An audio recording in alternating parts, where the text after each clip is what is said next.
And, we're going to see this game. We've talked about some of the key picks throughout this series. First 2 games, it's been Bard. Team with Bard is one. Troll the Noob without Bard has not looked the same. So, in this game 4, chances are we're not going to see Troll the Noob on Bard. We're going to see Galio taken away from Ashawn again. We're probably still going to see a Cassiopeia ban, maybe. I'm thinking Caitlyn might be a ban we see from Trigger Happy.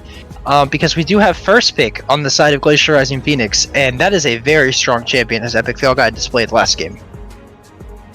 And there's the Karthus ban once again, just to keep Klepto off of that really impactful damage jungler that he's really powerful on. And there's the Galio ban that you were talking about. The Glacial Rising Phoenix is going to take away from Trigger Happy. So now that Bard is still open, we can kind of see how that affects these next couple bans. I'm guessing we'll probably see it come in third from the side of Trigger Happy. If we don't see it come in third, I would expect it to be first picked from the side of Glacial Rising Phoenix, unless they want to ban it and they just don't want to play it at all. But that would be kind of a waste. They're going to opt to ban Graves, and they're really setting up for this. You either ban Bard and give us Caitlyn, or ban Caitlyn and give us Bard kind of setup we see. And we see Caitlyn banned away, and there's the Bard first pick. And now we see a Fiora hovering from Mayeki, kind of shifting around, trying to decide what exactly he's gonna, this kind of pick to respond to this really pivotal Bard pick that we've seen throughout the game. Yeah, and with the Graves span, we will see a new jungler this game, because we've seen Graves in all 3 games leading up to this point, and it will be the Fiora locked in for Mayeki in the top lane, and that's one of his other most played champions, but I think first picking it is going to be, very hard. I don't know if Joey Desu's going to have like a Poppy in his pool, but having a Poppy in that back seat to pull out against a Fiora, that would feel really good if he can have it. And then we see a Janna coming in from Troll the Noob, and that champion can roam, but it's certainly not the level of roam pressure that Thresh, Morgana, Bard, or even Rakan pull out that we've seen from Troll the Noob before. So it's a new look, a new style. Maybe this is that going back to the drawing board we were talking about. And we'll see Klepto pick up his Wukong again. And with the Wukong being taken away, and now the Ezreal for Epic Fail Guy, we have Wukong and Graves off the table. Right. So now we have to see a totally new jungler. Who do you think Trigger Happy is looking to pick up here to kind of respond to the team that's already been drafted from Glacial Rising? So that's a good question, and luckily Ornn and Cassio are banned right here, because I did not want to run back of Game 2 draft just because I don't want to see the same thing again, even though it was so successful. We have Ornn banned away already. They banned away the Cassio from the respect that Game 2 kind of earned Skiz, and now the Malphite's actually banned away as well, so then no Malphite hover. And to answer your question, I think they're really kind of waiting. We'll probably see, his patented MF comes out from bottom user. I think they're going to wait on this jungle pick because it really kind of determines what's going on in mid lane. Jarvan Orianna is obviously a strong combination. However, when you're looking at Wukong and Ezreal and even Bard are already locked in, what's really the J4's job there? There's not much of one. But we do already have, like you were saying, Graves is gone, Olaf is gone.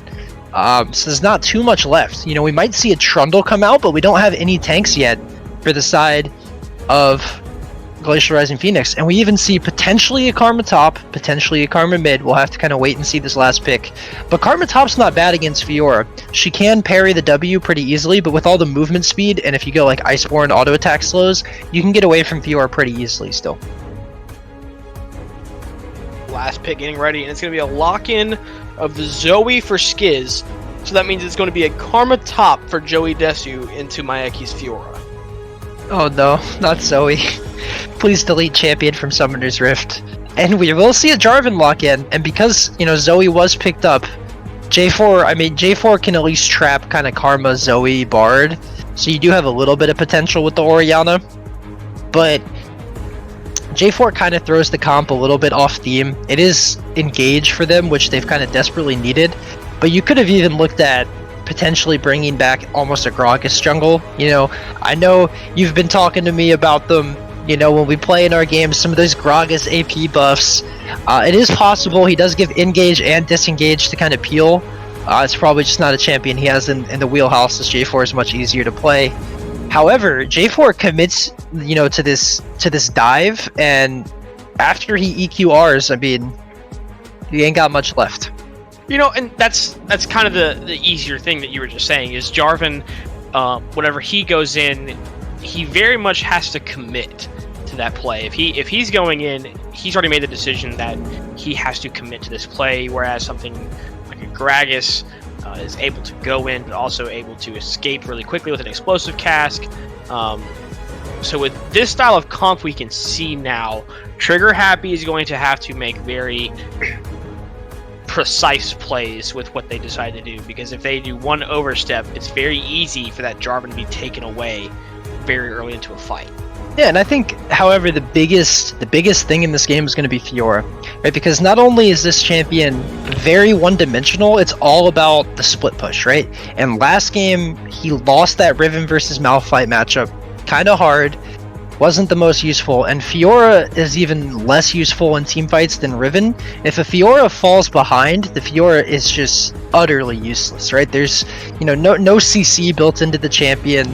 There's no gap close, really. I mean, you have the Q to, keep chasing people, but against Ezreal, who's going to have all these slows, if you're not doing damage because you're not ahead, you're going to die. You're going to get kited before you can actually kill them.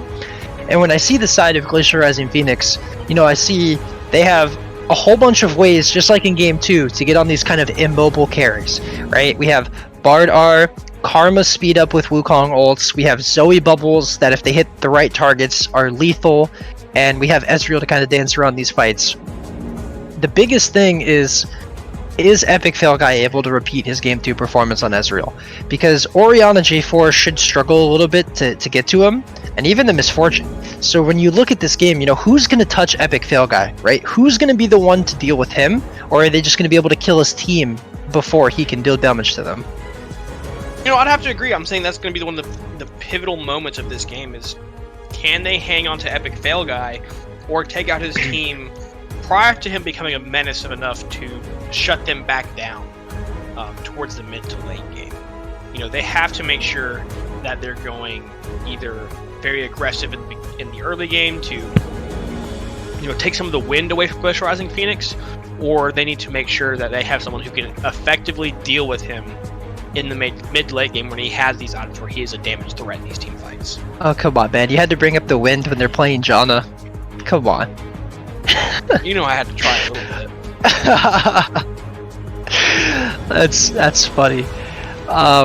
Zoe coming out, I think that champion, it's so different, because we've seen the Cassiopeias, we've seen Syndra's, and Zoe's also a control mage, but she offers kind of this, her bubble and the way she plays the fights is such a poke style. It's almost like having a Jace on your team, but the AP version.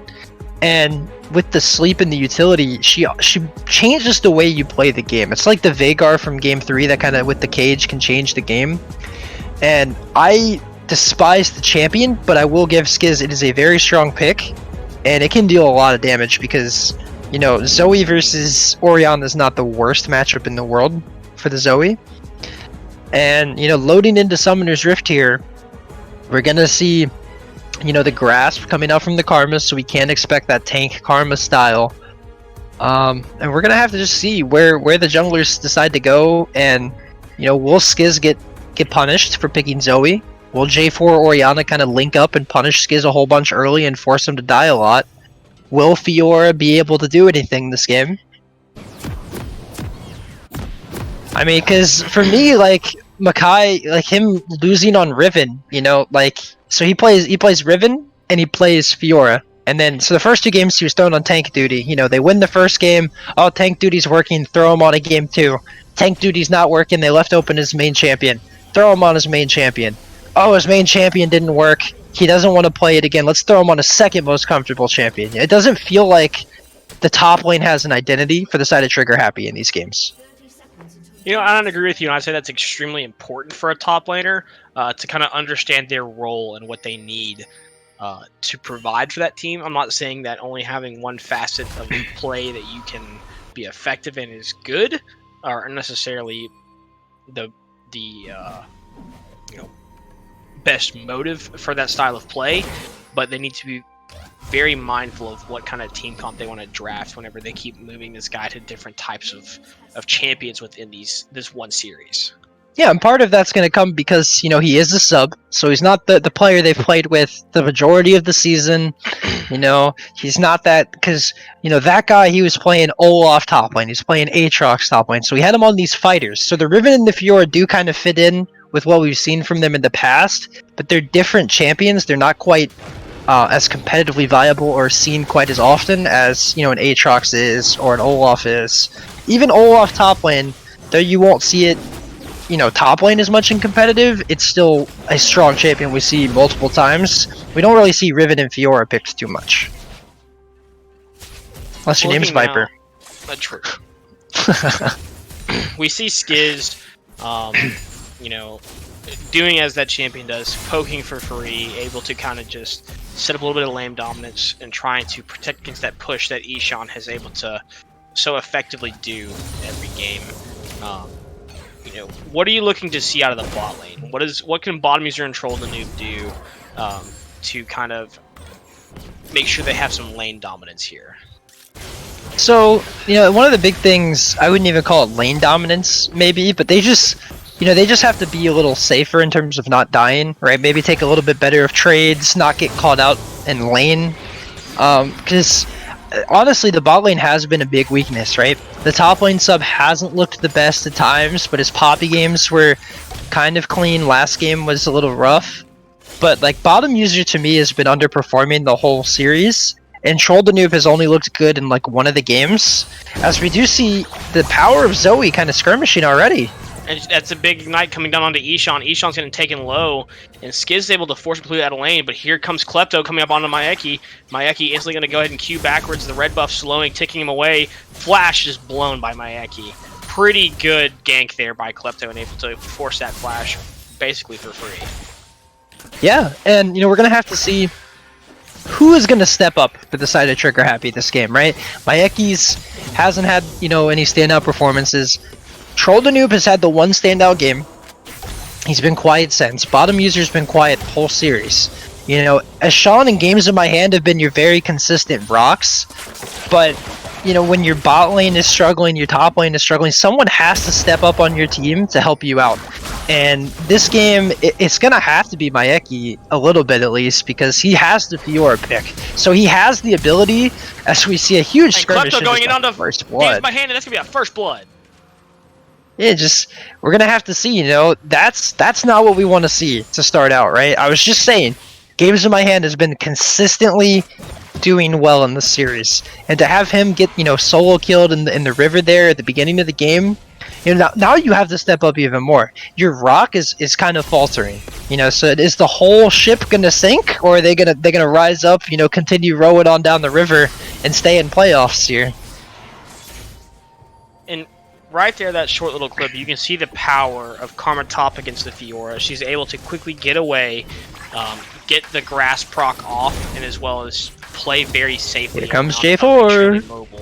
But here comes Games in My Hand going up onto Epic Fail, or onto Skiz, and Skiz forced to flash away now as a good sleep on the Games in My Hand to go ahead and protect himself there. Yeah, and there's a good gank. And like you're saying, though, this Karma is really, really abusing this top lane. And what we're seeing is we have, once again, kind of top side being a strong side of the map for Glacial Rising Phoenix. Joey Desu, a very consistent player. We don't see him lose too many lanes, as he is in danger of being ganked right now.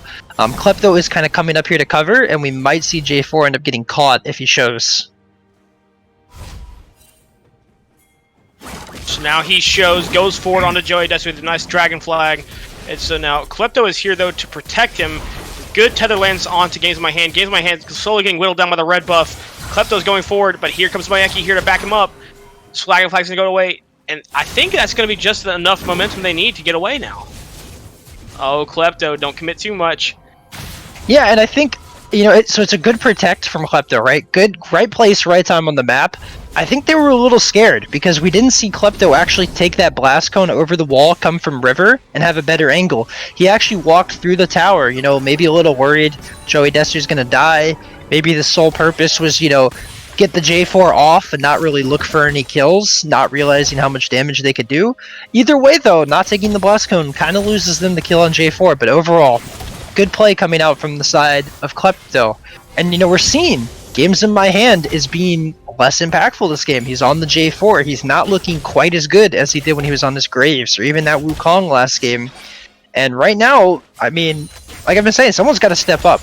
And it's okay to be a little behind right now. These kind of early game dragon fights are really going to set the tone for the game. As right now, Ezreal, you know, MF, both kind of sitting there, haven't recalled yet. This game bot lane's an island, I guess. So looking out of, oh, here we go, good sleep onto Ishan, but Skiz is just going to use that to go ahead and move away and get some vision pressure. The Klepto's going to come forward, big knock up onto both members, and Troll Noob is now getting slowly taken away, and Xylan's going to pick up the kill onto Troll Noob. So much for bot lanes and islands. Immediately Klepto says, hey, I'm here, I'm going to show up and gank bot lane. And now we're looking at, you know, first dragon going over to the side of Glacial Rising Phoenix. So far, they're really able to carry this momentum from the last 2 games into this one. And it's starting to look a little bad for Trigger Happy, right? Maybe this is where in a best of 1, you know, it's not the end of the world, it's not looking too bad. But when you've just lost 2 games in a row to this team, and you start off behind in game 3, or in game 4, sorry, it sets this really bad precedent, right? Hopefully your mental's hanging on, because right now that's what Trigger Happy needs. If they're keeping a good mental and they're very positive about this game, they can win this game very easily still. It's not over by any means.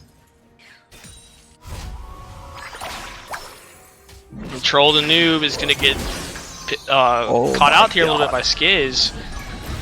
It's so long to a sleep timer from the bubble. I mean, watching Zoe hurts me. I mean, the plays this champion can make are like super crazy. It is a super high skill cap champion, but it hurts my brain to see all this jumping around, and later on when she's picking up 4 flashes in a team fight, that's the stuff that makes me cry myself to sleep at night. And now Game in My Hand going to go forward onto Skiz, but Skiz playing extremely safe, able to pick up a free heal. So it begins. Yeah, and so what we see right now too is we're having probably the Ninja Tabby coming out early from this Karma and against the Fiora, which is going to be really good. And we see Ezreal actually went for a Sheen over opting for maybe an early Manamune rush, really trying to get some more power in this early game. Really looking to snowball at this next kind of dragon fight early on in the game and kind of pressure the map a little more. Yeah, you see a couple of really good stuns coming out from Xylandis here. He's able to kind of help Epic Fail Guy dominate this bot lane and make sure that they're maintaining the momentum and the tempo to play safe, but at the same time play aggressive when they need to. Yeah, and you know, we see Eshon getting the pushback in mid lane. You know, when Zoe's pushed under tower, we're seeing some of that pressure from the Orianna, able to kind of chunk them, but a good sleep lands, and that's going to hurt. And a good defensive shockwave there to kind of help stall out Skiz's damage. And Orianna forced a flash. So much damage coming out from Skiz, and that's not even a completed item yet. That was just one quick rotation, trying to do so much damage. But here comes Game in My Hand, flashes forward, goes in, Cataclysm landing now onto Skiz. Skiz taking low, and Ishan will pick up the kill onto Skiz. Yeah, it's a great play overall from the J4, you know, burning the flash with the EQ and then being able to ult afterwards. And crucially, they were able to even give the kill over to Ishan on the Orianna. He's able to pick it up using the W sitting on the J4 after he puts the shield on. And we do see Xylandis kind of getting caught out a little bit. He should go down here. Tempered Trade's going to keep him alive just for a little bit, but a really good Janna ult there is going to disrupt the tunnel, and Xylandis will be taken down. Really good Monsoon coming out from Troll the Noob to, you know, cancel the bar tunnel. Almost kind of ensnare the tower. Well, maybe a little bit of BM clicking that portal, I don't know, Basta. And you can just see across the map now, Trigger Happy's getting a little bit of, you know, wind back in their breath here. They're trying to go ahead and create some good plays, try to find what they can here. But just like that, Klepto's going to pick up a huge kill on the Games in My Hand, taking away a little bit of tempo that he just created. Yeah, and you know, even with taking away that tempo, I mean, we just saw 900 gold instantly swing right into Glacial Rising Phoenix's pockets there. And you know, it's as Karma almost solo killing Fiora, good parry coming out up in the top side. But you know, one of the crucial things here that we're seeing is they were able to at least stop the momentum, right? They were able to put the parking brake on, keep the car from rolling too much down the mountain. And you know, they're still hanging in there. I talked about momentum a little bit, and at least being able to stop Trigger Happy or Glacial Rising Phoenix a little bit here is good for Trigger Happy. You know, like you said, they still have some wind in their sails. They're showing some fight, and now it looks like Klepto's caught out in the jungle, maybe. Mike's the chickens kind of give him a little bit of extra HP here, but my J4 and shoulder view down now. Good parry, gonna go ahead and stop that sleep. Here comes J4 now from Joey Desu. Klepto forced to flash away, but now they're going in onto Maeki, but here comes the J4 as well as Shoulder Noob, and they're going to go forward onto it. Really good Cataclysm over here, but Skiz is not going to be able to do anything. The quick blink away is only going to just, you know, space out his time. Yeah, and both mid laners are going to end up dying, as we saw Joey Desu actually TP in and able to kill Ashan, so we just see a 1-for-1 overall in the end. And, you know, Shoulder Noob is making more of an impact this game than we have seen in the last couple games. He was roaming, you know, he was there with the J4 early, before the Bard. You know, able to roam up, and they're able to get the kill on Skiz. And, you know, we've seen even his Janna R to kind of cancel the portal. So we've seen him make a little bit more of an impact this game, like Game 1, and that's a good sign for Trigger Happy. We want to see him continue to make some plays, you know, able to kind of... Even on Janna, you can still make plays, and that's what we've been seeing, as we do have a Dragon coming up with neither top laner having TP. And, you know, some of this gold lead that we see for Glacial Rising Phoenix is in their top lane, up 33 CS. But we can see now with the Dragon being started, maybe even on accident, bottom user is taken a little bit low here before the fight has even started. Yeah, and because of that, you know, we're able to see them get in this river early, clear out this vision that was set up by Trigger Happy, and I don't even know what it was that started the Dragon. It might have been an Ezreal just queuing it over the wall, but ends up working in their favor. Lockdown, Games in My Hand, Shockwave goes out, it looks like it's not going to connect, Bullet Time comes out as well, but Glacial Rising Phoenix able to secure Dragon number 2 of the game. Yeah, and they're able to get their second Dragon, and a little skirmish over the Scuttle Crab, as it does end up going to the side of Trigger Happy. And meanwhile, top lane, you know, we've seen Joey Desu putting the hurt down on Makai up there. Oh, so much damage, and Joey and Klepto are able to pick up an easy kill on the Ashan, as well as Epic Fail Guy taking down Troll the Noob. Oh no. This is the beginning of the end, Pasta Boy. The beginning of the end, potentially, is and we bottom see user bottom forced to flash as Zylandis was slowing him down there with the meeps. Man, and what's next? Top laner getting the solo kill? No, a tower dive. We do see J4 up here too. J4 is around to answer, but and Klepto takes down the kill with just a chilling. He got smote. He got smote, man. That is the past tense, right? Smote. It's not smited. I do believe it's smote. It would be smote. So, but we do have Troll the Noob roaming up here from base.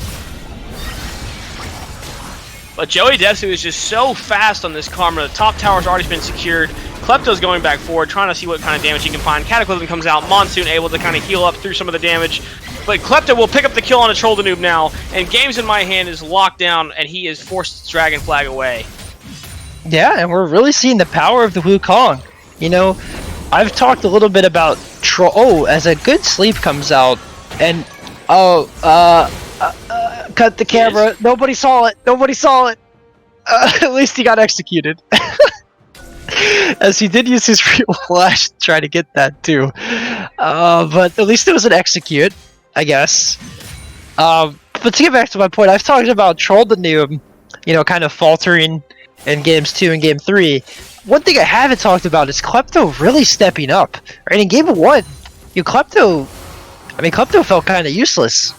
I mean, he wasn't really protecting Skiz too well. We saw part of it maybe Troll the Noob just really impacting him with the mid-jungle 3v2 in Klepto. But in these games 2, 3, and 4, we've seen, Klepto really step it up. He's looked impressive so far, both games that he's played Wukong. His Graves looked really clean. He was taking the dragons early on. And it's really an impressive turnaround from Klepto here. And that's what you need. You need players to step up when you lose a game, when you start falling behind. And Epic Fail Guy going aggressive. No flash in the EMF. Looks like it's going to connect, and now they're going to go through. So much damage coming out.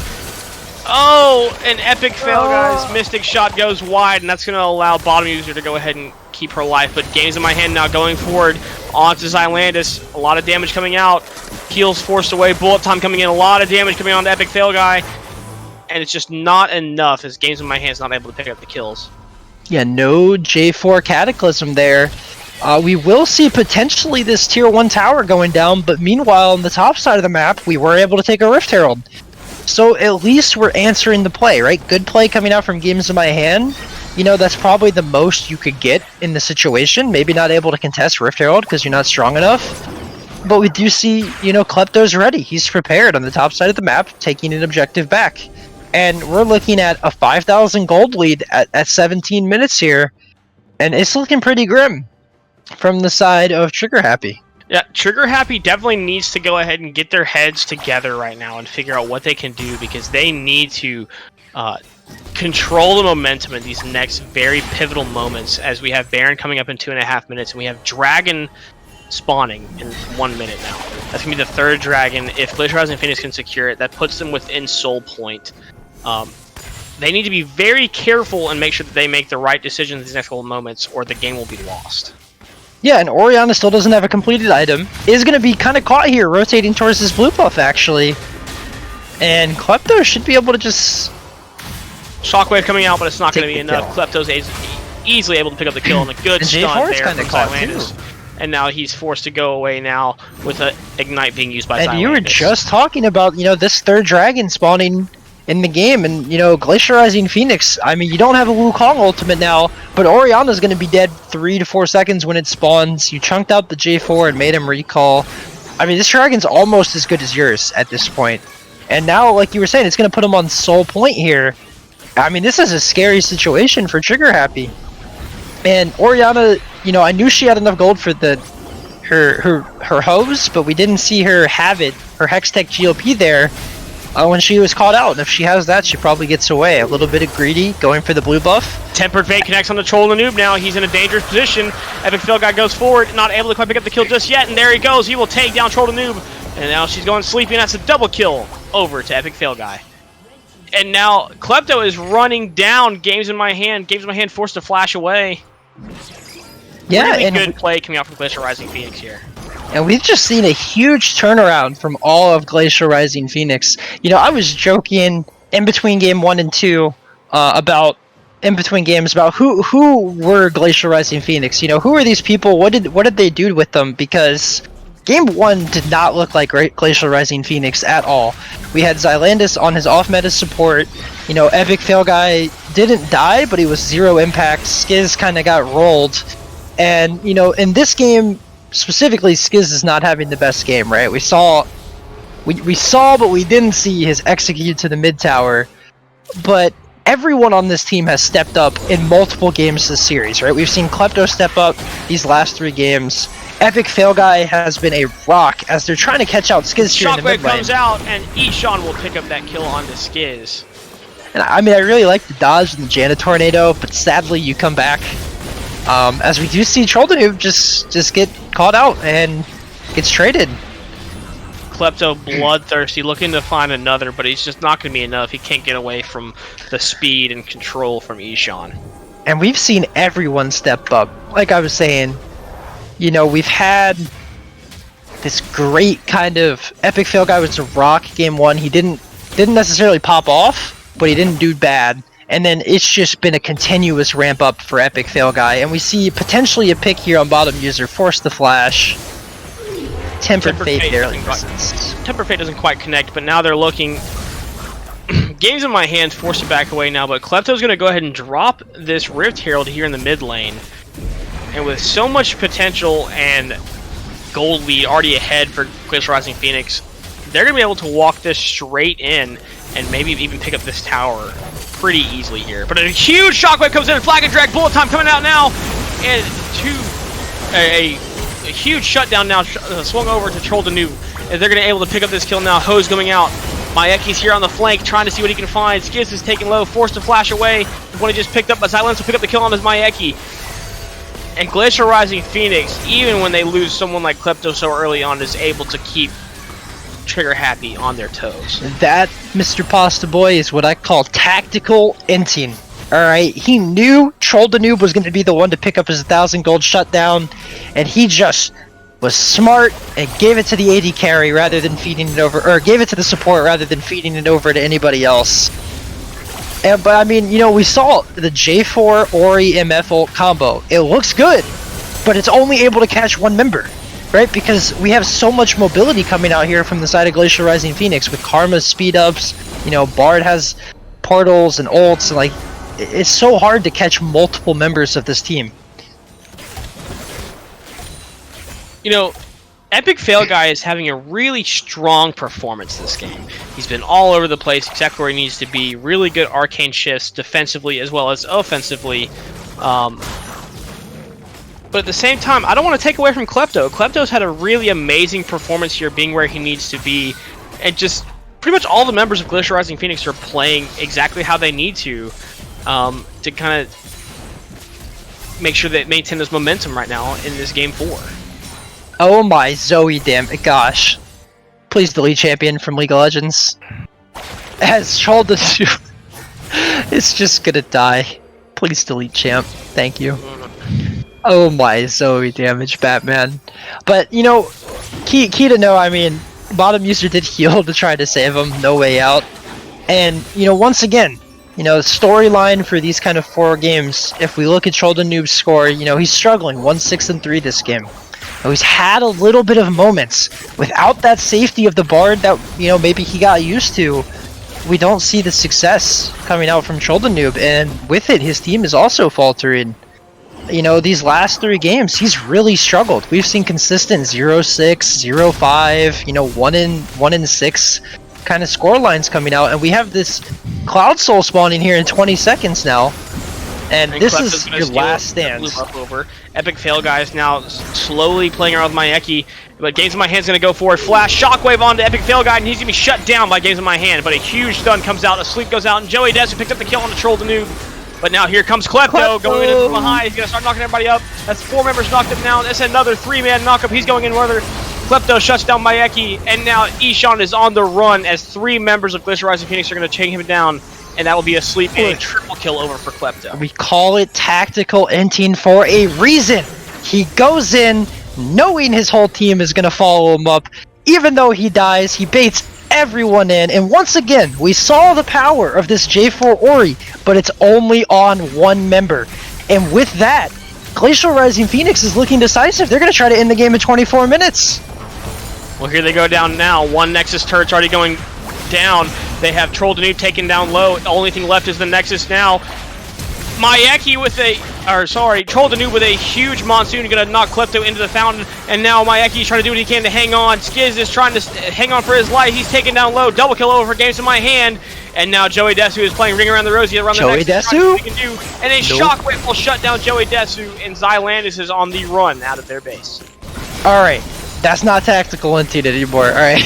We took tactical inting to a different level there, as we see them unable to end. You know, good base defense overall coming out, and you know, critically here, we didn't see the dragon going over yet.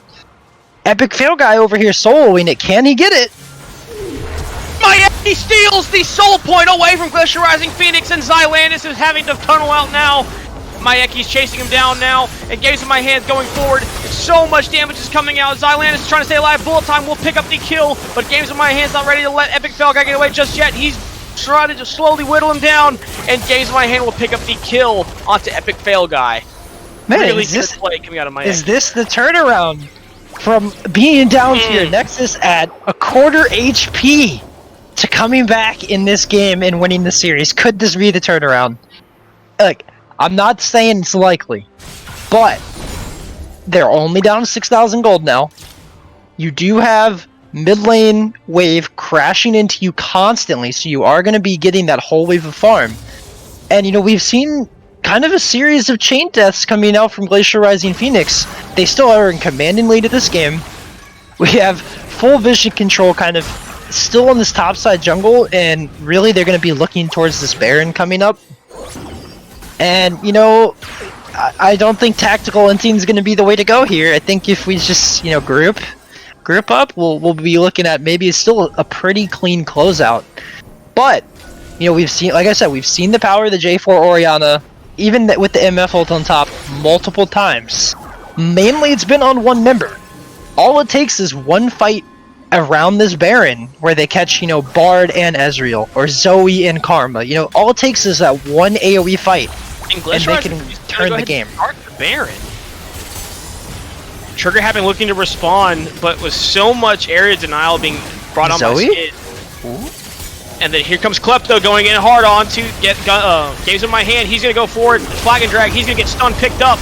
And Skid's going to take down Games in My Hand. Bullet time comes out. He's forced to flash away. Bottom user now running for his life. Good redemption coming out.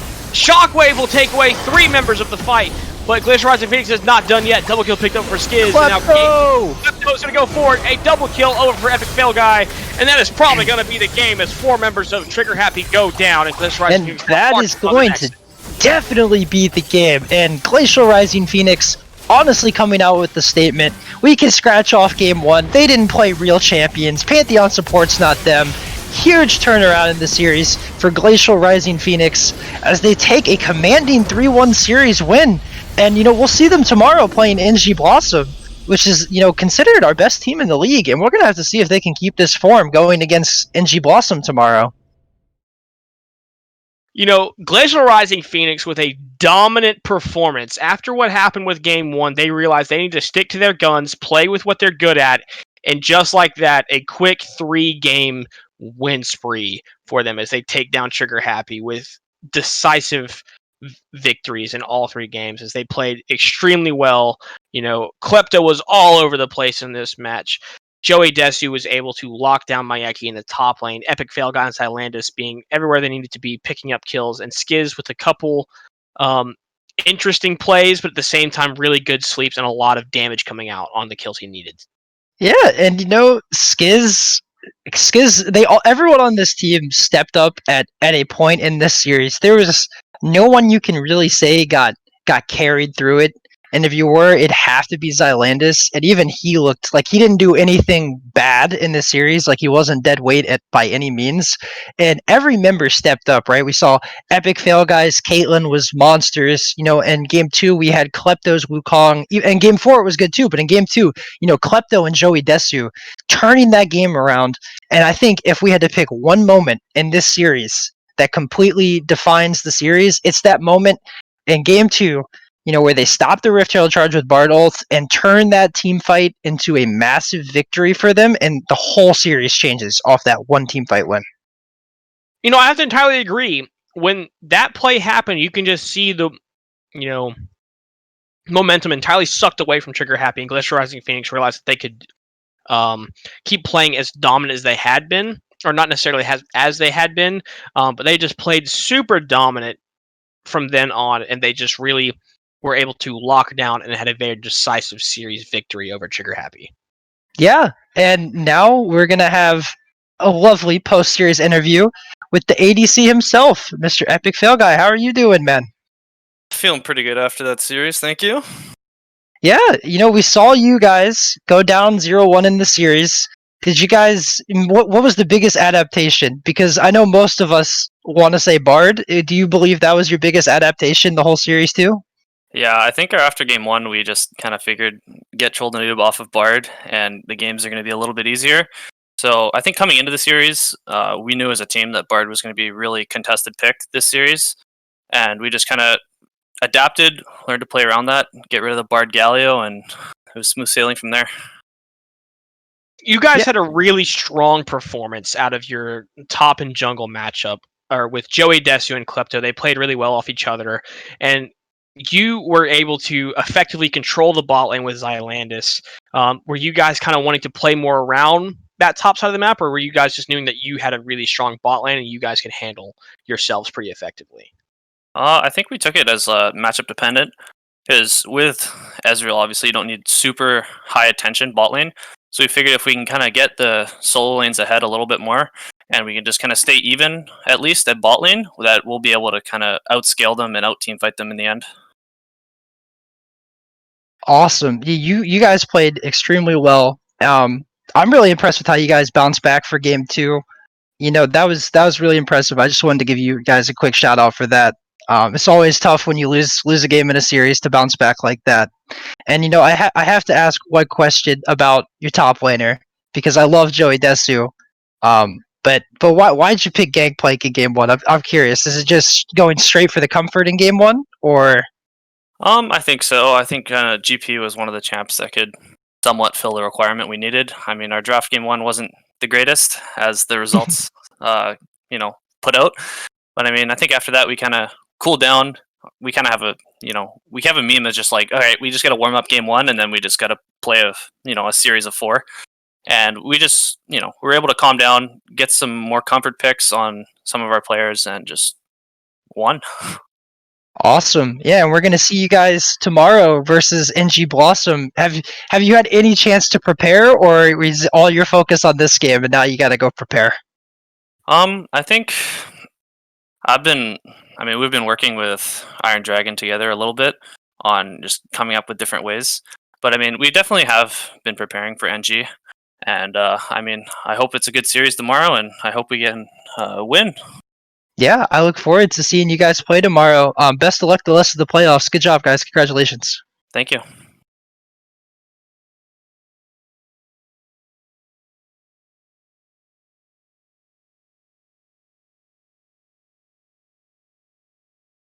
Now, Jake, with that really dominant performance coming out from their team, Epic Fail Guy was so strong. Glacial Rising Phoenix just looked good throughout the entire series after game 1. What are you hoping to see tomorrow as they get ready to take on NG Blossom? Tomorrow is going to be a testament, right? NG Blossoms, even with them dropping those couple games near the end of the split, they're still heavy favorites. I think the biggest thing is, honestly, can the solo lanes hang on? I still believe NG Blossom's bot lane is kind of their weakest link, so I think in terms of how that game's going to go, it's going to be, bot lane's going to be pretty even, right? I don't see a big advantage either way. It's really going to be, will the solo lanes in the jungle step up, or will the solo lanes in the jungle falter? But we're going to have to see, tomorrow we have our first semifinal match at 1 p.m. where we have Kisses for Cats versus Iron Dragons. And Lord knows that is going to be a powerhouse matchup. I'm hoping for all 5 games in that series because that's going to be amazing. And then we're going to have, at 7 p.m., just like tonight, we're going to have XD and me and his boys over there on NG Blossom taking on Glacial Rising Phoenix. Will Glacial Rising Phoenix be able to pull off the big upset, or will NG Blossom steamroll their way into the finals? You'll have to tune in tomorrow to find out. I'm excited. Hopefully you are too, Pasta, and everyone else. And I think that's about all we have for tonight, guys. We appreciate all of you coming out and watching. Please tune in tomorrow because it is going to be a great day of semifinals.